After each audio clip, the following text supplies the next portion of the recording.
My dear, beloved, respected brothers and sisters, I ask Allah subhanahu wa ta'ala to make us from the people who listen and apply. In our previous episode of JAR, when we spoke about the raqi and the rukya, many people requested this episode, which is, how can I tell if this person performing the rukya is an authentic raqi, a person who's performed rukya according to the kitab and sunnah, or is he is a magician or sorcerer or a fake raqi. And this episode, inshallah ta'ala, will clarify. My dear brothers and sisters, just a reminder that the best raqi is yourself. The best person to perform rukya on you is you. But for any reason, you are very sick, you cannot do it, you do not know how to do it, and it's very hard for you to do it, and you ask for somebody else to perform that rukya, then there's nothing wrong with that. How can I tell if the person is fake or a real raqi? First of all, do not be fooled by the look. The person might come with a nice thawb, big beard, holding a Quran in his hand and a masbaha on the other hand. And no, this doesn't mean anything. This does not mean anything. Now, I will mention 6 signs or 6 things that you should be aware of, or if you hear them, you can immediately conclude that this person is not authentic. Number 1, if that raqi asked you for your mother's name, run. That raqi is fake. Any authentic raqi does not need your mother's name. Does not need your mother's name.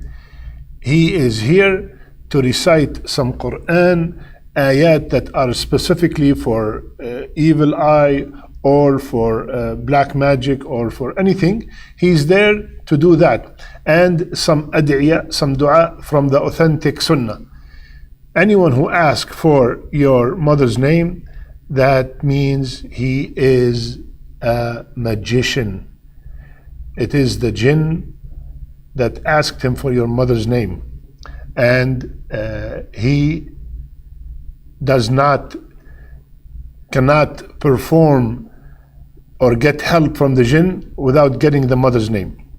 Second, if the person asks you, get me some hair, give me some blood, get me some clothes that are sweaty, a t-shirt, a shirt, an undergarment, give me some nails, anything from the trace of somebody else, fake, big fake. An authentic raqi will never ask for any of that. If he promised you with something, if you wear it you will be protected, and he got a piece of paper and he starts writing on it things that you cannot understand. He starts putting squares and triangles and writing letters separated from each other, or sometimes they even write ayat backward to make you feel, oh, he's writing Quran. No, this is not Quran. He's just pretending to make you feel that he is authentic, but he is not. These kind of ta'weed or whatever he's writing are all fake, and this person himself is fake, so run.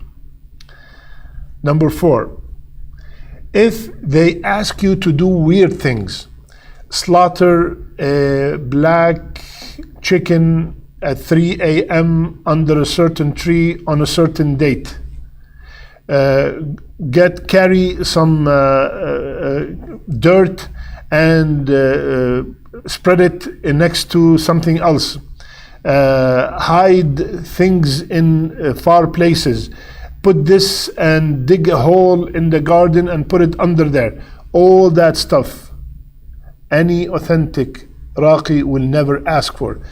when you hear him requesting something like this, run. He is fake. Fifth, if they request a lot of money,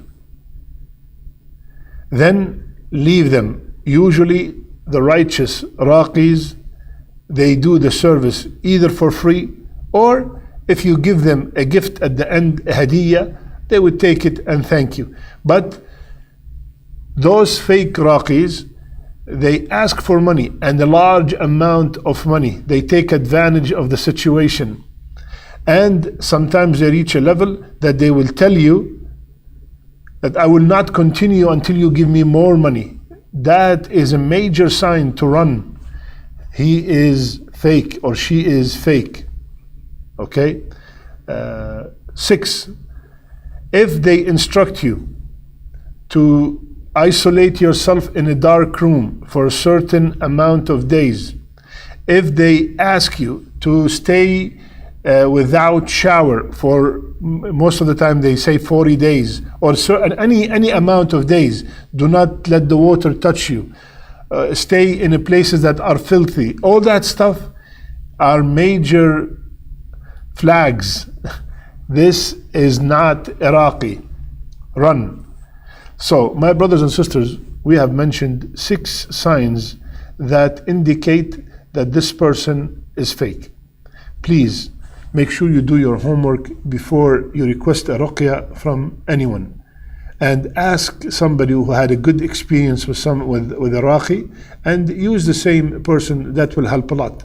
And number 1, always ask Allah subhanahu wa ta'ala for assistance, and ask Allah subhanahu wa ta'ala to help you, and constantly remember Allah subhanahu wa ta'ala, because Allah subhanahu wa ta'ala told us, أَلَا بِذِكْرِ اللَّهِ تَطْمَئِنُّ الْقُلُوبِ. With the remembrance of Allah, the hearts will feel at rest.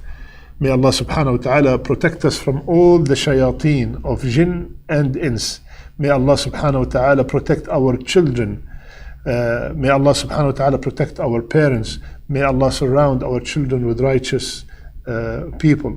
May Allah subhanahu wa ta'ala grant our sons righteous wives, and grant our daughters righteous husbands. Aamin ya Rabbil Alameen. I love you all for the sake of Allah.